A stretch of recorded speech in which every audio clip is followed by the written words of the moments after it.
People often say that the hardest part of riding is the ground. And I even have a friend that says it's not if I fall off, but when, where, and how. While this is absolutely true, I also think it's really important to look at all of the other aspects of riding that are genuinely hard. We have to clean sheets and hand walk colicking horses at all hours of the night. And sometimes we have to get on a really fresh or spooky horse, and so much more in the day-to-day care and keeping of horses. And over time, all of these hard days can really wear on us and can send us hurtling toward burnout. So today we're going to be talking about 3 simple mindset shifts that you can make to help you build some more resilience and help you to find more meaning and enjoyment with your horse, even in the hard times. Hi, I'm Ruby. I'm a whole horsemanship trainer, and I help horses and their humans just like you to find more meaning, to enjoy each other more, and to build their connection. And today we're going to be talking all about resilience and how to enjoy the hard days, because those are a very important part of your relationship with your horse. I also just want to note before we jump in that I am here with my now 11-week-old baby, and he was supposed to be napping right now, but he had other plans for the day. So he's here cooing and babbling in the background, super happily checking out this horse painting behind me. And so you may hear that in the background, and hopefully you find it as endearing as I do. So jumping into the content. So right now we live in a world full of instant gratification, 30-second attention spans. Everything's quick and easy and fast, and that sets us up for having a harder time enduring hard moments and pushing through hard times. But the really sad thing about this is that we don't get to the really fun stuff, the really exciting stuff, the enjoyable stuff, the rewarding stuff, without also working through and enduring some of the hard things as well. So today we're going to be diving into 3 things that you can do to build your resilience during those hard times. I like to think about resilience as a rubber band, and it gets stretched and then snaps back, and then stretched and then snaps back. But the hard thing is, as it gets stretched, if we're not careful about letting it snap back, it just gets worn out and it becomes harder and harder to snap back. And this is when we head toward burnout. And that's what we're trying to avoid here. So if you can relate to that feeling of feeling like your just patience is being tested and your rubber band is not snapping back the way it used to, leave a comment below and then check out all the other comments so that we can build some community around this and we can all feel a little bit less alone. So often I see really great horse people making the mistake of trying to fix their hard problems by jumping from trainer to trainer or getting a new horse or becoming a serial barn hopper, always looking for something external to fix their problems and make it easier. But that doesn't really work. The other example I always think about is like somebody who just has like boxes and boxes of bits because they've tried every bit to try to fix their horse that's hard in the mouth, but none of them seem to work. And it's like, well, it's not actually the bit that's the problem. It's not this external thing. It's something you need to work on at a much deeper, more fundamental level. So with that perspective shift, how do we build our resilience in whatever situation we're in so that we can find more enjoyment? The very first thing I want to talk about is finding more enjoyment and meaning in hard everyday moments. So the example that comes to mind for me with this is I have a student that used to really struggle with her left lead, and everything else was improving. Her lessons were going really well, but consistently her left lead was really hard for her and her horse to pick up. And we ended up kind of backing up and going back to some more fundamental things and working on her straightness in the saddle. We worked on the horse's straightness. We worked on building the horse's muscling through other exercises.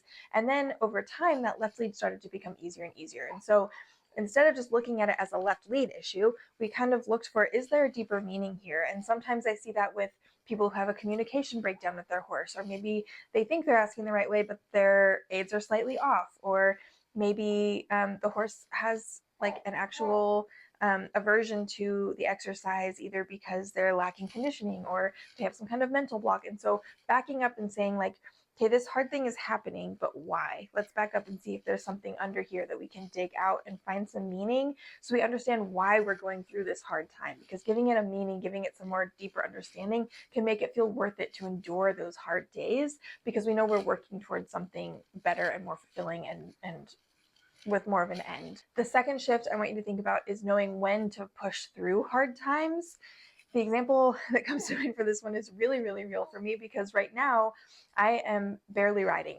Like I said, I have an 11-week-old baby. I also have an almost 2-year-old. So I had two babies really close together, and it really did a number on my body. I didn't ride for the majority of both of my pregnancies. If you want to know more about my pregnancies, check out my other channel linked below called Mama in the Saddle. But for the purposes of our conversation about resilience, it has really tested my resilience because for my entire life, riding has been my thing that filled me back up, that gave me purpose and a reason to get out of bed in the morning. And obviously now my children do that for me, which is really wonderful. But I have really had to do some soul searching and figure out how I'm going to sustain myself without this riding in my life. And now that I'm done having children and my baby is 11 weeks old and I'm healing postpartum, I'm really antsy to get back on the horse, literally. And I've been getting on my horse, but every time I do, I find myself feeling really nervous and putting a lot of pressure on myself because I feel like this isn't going the way I wanted it to, or I feel really different in my body and my abs are still separated, and I had a pretty traumatic birth, and so my pelvic floor needs a lot of work, and I'm in physical therapy, but it's just not coming together as seamlessly and quickly as I wanted it to, or as it did with my first pregnancy. And so I'm having this big mental issue around getting back into riding, but it feels worth it to keep pushing through. Every time I get my horse ready, I have this moment where I'm like, is this even worth it? Should I even do this today? Like, maybe I should just cut myself a break and not do it.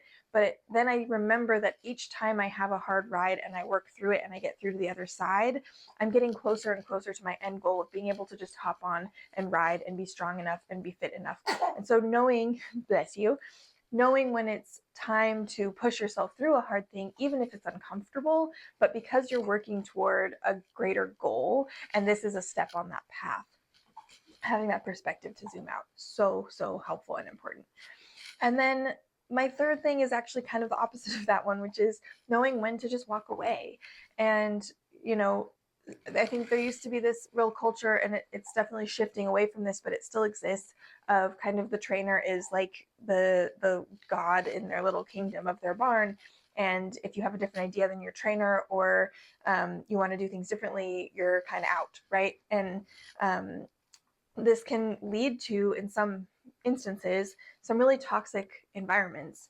And I often see people that just endure this kind of abusive, toxic trainer student relationship because they feel like it's the only way that they're going to be able to ride and to learn and to progress.